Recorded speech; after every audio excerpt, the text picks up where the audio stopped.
Olavo, quanto tempo! O que faz por aqui? Exames de rotina? Mais ou menos. Venha, vamos tomar um café.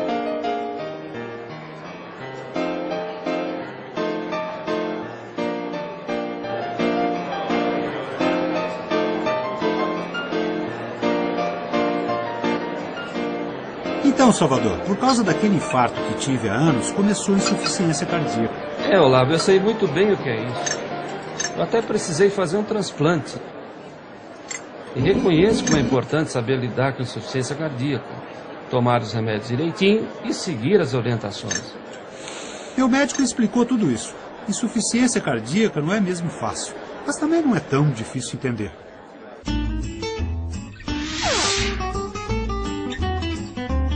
Insuficiência cardíaca significa que a força de bombeamento ou o relaxamento do coração estão alterados. Por exemplo, um ataque cardíaco pode enfraquecer uma parte do coração. No intuito de compensar essa falha, as outras partes passam a se esforçar mais e com o tempo ocorre uma sobrecarga. É isso mesmo. Outro exemplo disso é a hipertensão não tratada, que faz com que as paredes do coração fiquem mais grossas, o espaço para o sangue diminui e ele então passa a bombear menos.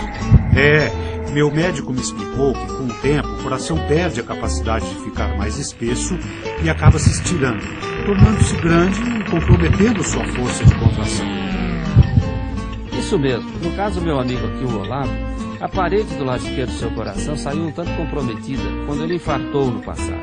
Isso fez com que todo o coração passasse a trabalhar de forma diferente para compensar o lado prejudicado. É bom, Salvador, antes de continuarmos, lembrar que um coração nada mais é que uma bomba, dividida entre direito e esquerdo. O lado direito recebe o sangue pobre de oxigênio, vindo dos tecidos, e o repassa ao pulmão, onde agora, reoxigenado, é repassado para o lado esquerdo, que distribui o sangue pelo corpo. Sendo assim, o que acontece com o Olavo é que o sangue que deveria vir para o lado esquerdo, para ser distribuído, acaba se acumulando no próprio pulmão, pois a capacidade para bombear do ventrículo esquerdo está afetada. Tal como um acidente que dificultasse a passagem de veículos por uma avenida principal. Mais lentos, os veículos passariam a se acumular ao longo da avenida. É a mesma coisa com o sangue, que acumulado nos pulmões causa ao nosso amigo, por exemplo, congestão pulmonar, que piora ainda mais durante o sono, pois quando deitamos, o sangue que está nas pernas não sofre tanta ação da gravidade. E com um ventrículo esquerdo que é incapaz de bombear, mais líquido se acumula no pulmão, obrigando o Olavo a dormir sempre com o tronco mais elevado. Com o sangue retido passando em menor fluxo para os órgãos, os rins entendem como uma queda do volume sanguíneo e então passam a reter mais líquidos e sal para tentar encher as artérias, causando um excesso de água no organismo e, por consequente, edemas ou inchaço. Já eu, Olavo, passei por um problema mais generalizado. Um problema em uma das válvulas do coração fez com que ele ficasse insuficiente. Ambos os lados do meu coração estavam comprometidos. Assim, além da falta de ar, passei a ter inchaços ainda maiores. Com a dificuldade do ventrículo direito em repassar sangue para os pulmões, o sangue acaba ficando represado nos membros inferiores, deixando as minhas pernas bem inchadas. Ufa! O doutor me falou dos procedimentos que devo tomar. Isso é muito importante. Tem que seguir direitinho. Olha, eu era um exemplo. Fazia tudo certo, embora algumas vezes acabasse com uma descompensação ou outra. Mas isso diminuiu bastante quando eu adotei os cuidados que me explicaram. É o que o doutor falou. Tem que seguir à risca. Pode não sanar os problemas, mas vai melhorar bastante. Posso garantir que no começo foi difícil. Controlar o sal... O sal, quando consumido em excesso, acumula-se no interior dos vasos e, como verdadeiras esponjas, passam a reter o líquido que, impedido de ser eliminado, agrava ainda mais a situação daqueles que sofrem de insuficiência cardíaca. E muito cuidado com líquidos, o excesso é prejudicial. Uma dica que eu te dou é o de delimitar a quantidade de água a ser tomada todo dia. Conversando com meu médico, ele me orientou o quanto que eu deveria tomar. Ele comentou ainda que, por se tratar de uma doença dinâmica, precisa de acompanhamento mais próximo. Principalmente com os medicamentos e quantidade de líquido, pois às vezes são necessários ajustes de acordo com o peso, pressão arterial, até mesmo a evolução da doença. Ele me disse para ficar de olho na balança. Aumentar cerca de 1 quilo da noite para o dia não é normal. Não é gordura, é acúmulo de líquidos. Bom, eu já fui orientado a respeito. O grupo multidisciplinar vai passar lá no meu quarto para me entregar o kit para ajudar a fazer o acompanhamento. É isso aí. Eles têm vários conselhos para te passar. E sempre mantenha o contato para saber como vai o seu tratamento. Tá certo, Salvador. Foi bom revê-lo. O prazer foi todo meu, Olavo.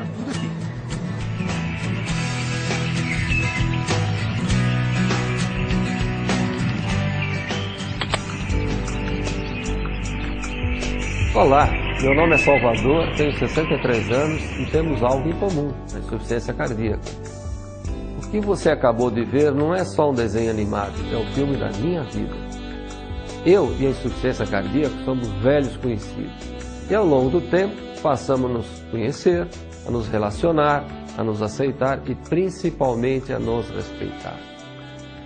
Quando ela surgiu, a minha primeira sensação foi que ela havia vindo para tomar conta da minha vida. Ou melhor, ela havia chegado para roubar completamente o meu prazer de viver. Como certas coisas não têm mesmo remédio, quando elas surgem, o jeito é achar uma maneira de conviver com elas, descobrir uma nova forma de viver que necessariamente não será ruim. Sabe que, com o tempo, eu passei até a me dar relativamente bem com a insuficiência cardíaca? Completamente contra tudo aquilo que eu imaginava, e isso foi uma enorme surpresa para mim, os exercícios físicos passaram a me ajudar muito. Constatei que era completamente equivocada a ideia de que uma pessoa cometida pela insuficiência cardíaca estaria condenada a passar o resto da sua vida sentado numa poltrona. Uma reabilitação cardiovascular adequada e equilibrada melhora em muito o nosso quadro e principalmente a nossa disposição. Na área da insuficiência cardíaca é incrível como a medicina evolui com extrema rapidez. Com frequência iam surgindo novos medicamentos e procedimentos que sempre me surpreendiam. Daí a enorme importância de mantermos um acompanhamento constante com os nossos médicos e tomar as medicações prescritas com todo o rigor. E isto é algo que só depende de nós. Claro que muitas vezes eu resistia a aceitar que era portador de uma doença e confesso que em algumas vezes não fui completamente verdadeiro com o meu médico. Só quando percebi que isso não me ajudava em nada foi que passei a melhorar. O perfeito ajuste da medicação só pode ser feito pelo médico, mas ele depende basicamente do que dizemos a ele. Mas você deve estar se perguntando sobre como me arrumei com as tão faladas restrições que a insuficiência cardíaca nos impõe. Bem, comigo foi assim. Aprendi a saborear o prazer de um descanso quando o cansaço nos surpreende. O uso de pouco sal me propiciou a descoberta de novos sabores, alguns até incríveis. Andar mais vagarosamente me transformou em um observador atento de tudo à minha volta. Com isso passei a descobrir muitas coisas novas, as quais antes eu nem notava. E com relação à restrição de ingestão de líquidos, você deve estar se perguntando também como é que foi. Inicialmente eu resisti a aceitá-la. Porém, logo percebi que as consequências disso eram muito ruins. O preço que pagamos com excesso de líquido é muito alto, não vale a pena. Quando percebi que ao me manter dentro dos limites que me foram estabelecidos eu me sentia muito melhor, aceitei o fato e deixei de sofrer com isso. Esses limites variam de pessoa para pessoa. O truque de colocar numa garrafa dividida em 4 partes toda a água que poderia ingerir num dia funcionou muito bem.